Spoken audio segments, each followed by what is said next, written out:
Dans la matinée du 11 septembre 2001, 19 hommes armés de cutters, dirigés par un homme sous dialyse depuis une caverne forteresse de l'autre côté du monde en utilisant un téléphone satellite et un PC portable, ont réalisé la pénétration la plus sophistiquée de l'espace aérien le plus protégé au monde. S'emparant des passagers et des pilotes, tous d'anciens pilotes de chasse, de 4 vols commerciaux qu'ils détournèrent de leur route pendant plus d'1 heure, sans jamais avoir été inquiétés par un seul chasseur d'interception. Ces 19 pirates, religieux fondamentalistes dévots qui aimaient boire de l'alcool, sniffer de la cocaïne et vivaient avec des stripteaseuses, ont réussi à abattre 3 immeubles à l'aide de 2 avions à New York. Cependant qu'à Washington, un homme incapable de piloter un monomoteur Cessna a été capable avec un 757 de faire une boucle en descente de 2400 mètres à 270 degrés pour arriver en parfait azimuth et percuter le Pentagone au niveau du bureau des analystes du budget où des employés du ministère enquêtaient sur le mystère des 2300 milliards de dollars que Donald Rumsfeld, le secrétaire d'État, avait annoncé manquant des coffres du Pentagone dans une conférence de presse tenue le jour précédent, le 10 septembre 2001.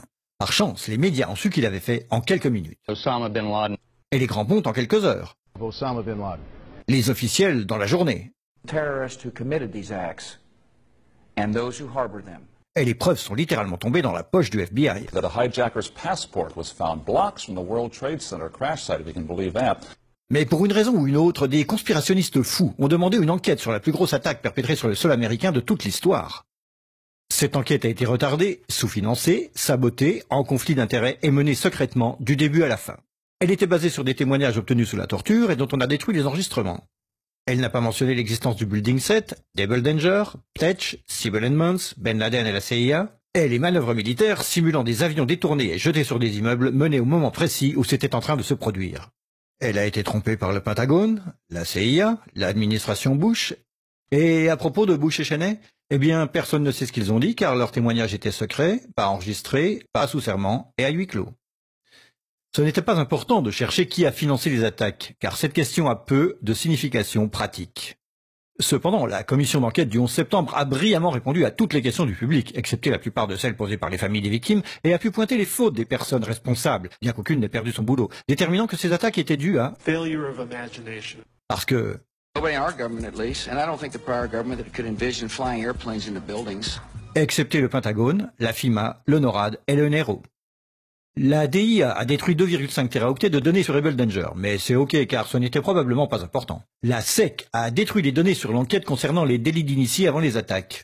Mais c'est ok car la destruction des données relatives à la plus grosse enquête de toute l'histoire de la SEC fait partie de ses routines d'archivage. Le NIST a classé secret son modèle mathématique utilisé pour l'effondrement du building numéro 7. Mais c'est ok car le révéler aurait compromis la sécurité publique. Le FBI a argué que tout ce qui concerne leur enquête sur le 11 septembre doit être tenu secret. Mais c'est normal car le FBI n'a probablement rien à cacher.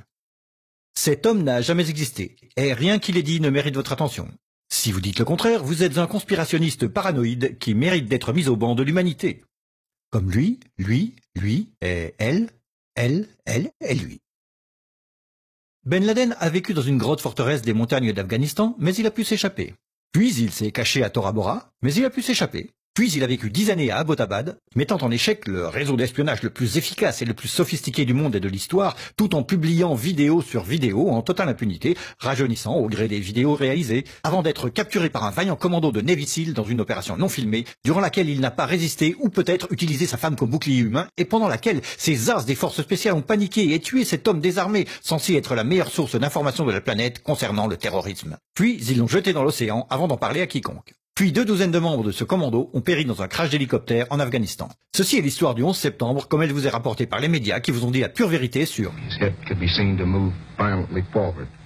Et... They took the babies out of incubators. Et... Mobile production facilities. Et... The rescue of Jessica Lynch. Si vous avez un doute sur cette histoire, vous êtes une chure de rat, un paranoïaque, un cinglé, vous détestez les chiens et les enfants et vous serez conspué par le monde entier. Si vous aimez votre pays et la liberté, la joie, les arcs-en-ciel, le rock, les chiots, les tartes aux pommes et votre grand-mère, alors vous n'émettrez jamais le moindre doute sur aucune des parties de cette histoire, à personne, jamais. C'était une annonce publique sponsorisée par les amis du FBI, de la CIA, NSA, DIA, SEC, MSM, Maison-Blanche, NIST et de la Commission sur le 11 septembre.